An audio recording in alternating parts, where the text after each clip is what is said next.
अस्सलाम वालेकुम दोस्तों, PSL 2022 का पहला match Multan Sultan versus Karachi king Karachi national stadium में 27 जनवरी को शाम 7 बजे खेला जाएगा। आइए देख लेते हैं दोनों टीमों की कंफर्म प्लेइंग 11। पहला मैच मुल्तान सुल्तान या फिर कराची किंग, कौन सी टीम जीतेगी कमेंट करके ज़रूर बताएं। चलिए देख लेते हैं पहले नंबर पे मुल्तान सुल्तान की प्लेइंग 11। पहले नंबर पे होंगे Mohammad Rizwan, wicket keeper batsman.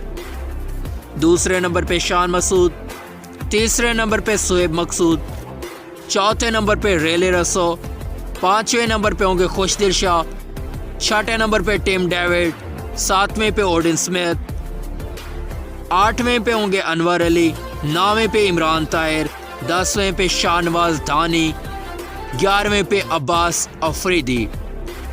अब देख लेते हैं कराची किंग की कंफर्म प्लेइंग 11। पहले नंबर पे होंगे कैप्टन बाबर आजम, दूसरे नंबर पे होंगे साहिबजादा फरहान, तीसरे पे होंगे शर्जील खान, चौथे पे मोहम्मद नबी, पांचवें पे जॉयस डैनले, छठे पे होंगे रॉयल नज़ीर, सातवें पे कासिम अकरम, आठवें पे इमाद वसीम, नौवें पे क्रिस जॉर्डन, 10वें पे जिशान जमीर, तो आखिरी 11वें नंबर पे होंगे मोहम्मद आमिर।